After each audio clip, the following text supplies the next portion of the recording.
Kaj pripravljate letos za počitniške dejavnosti otrok v Trbovljah? Tudi letos je pred nami pestro poletje, in sicer Društvo prijateljev mladine Trbovlje bo tako kot vsako leto tudi to leto izvajalo počitniške dejavnosti za otroke, torej od 1. julija do 31. avgusta vsak delavnik med 9. in 13. uro. Dejavnosti so namenjene osnovnošolskim otrokom.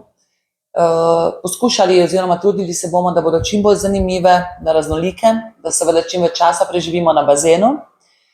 Ob tem pa moram reči tudi pač en velik hvala vsem številnim trboveljskim zavodom, organizacijam, ki se nam vsako leto pridružijo, da malo popestrijo program našim najmlajšim.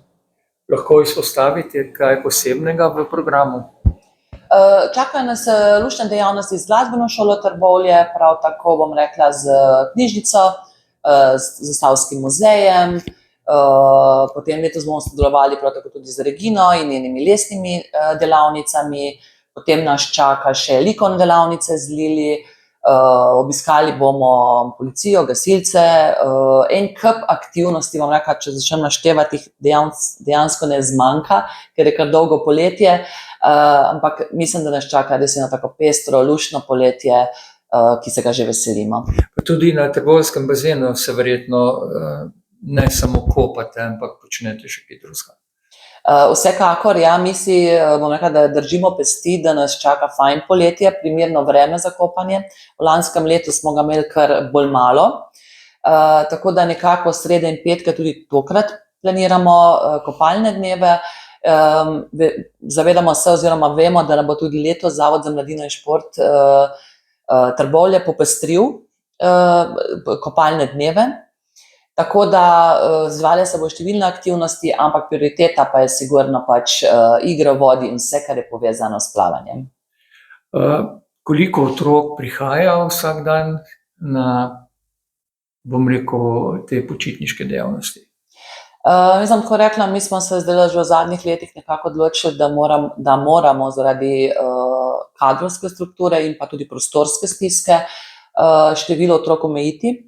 Nekaj let nazaj moram reči, da smo prišli že kar lepo dnevno do številke 80, ampak mislim, da tukaj je pač kot prvo najbolj pomembna varnost otrok, da imamo dovolj ljudi, animatorjev, ki so pripravljeni z otroki preživeti poletje, in pa seveda tudi prostorsko, ne. Tako da smo v zadnjih letih je nekako število otrok omejeno na tam približno 45-50 dnevno. No, vi pripravljate pa tudi počitniško varstvo že nekaj let. Kako je letos s tem? Res je, počitniška varstva izvajamo že kar precej let. To pomeni, da smo vsako leto tudi od 1. julija do 31. avgusta na razpolago staršem, da jim pač pomagamo, ker vemo, da poletje je dolgo. Tako da kot vedno pač otrokov prevzamemo zjutraj takrat, ko starši potrebujejo, in so lahko otroci z nami do takrat, kakor starši pridejo s služb. Bom rekla, da sicer v preteklih letih izvajamo to že vrsto let, niti ne vem zdaj koliko let točno, ampak so te zadeve potekale na kar veliki prostovoljski ravni. Bom rekla, čisto naš interes, da smo bili pripravljeni priti staršem nasproti. Zdaj pa že drugo leto smo pa zelo veseli razpisa Ministrstva za demografijo, družino in socialne zadeve, katerega smo se prijavili in bili uspešni. To pomeni, da oni financirajo tudi počitniška varstva in s tem omogočajo, da ima vsak otrok v času poletja vsaj en teden čistih brezplačnih počitniških dejavnosti.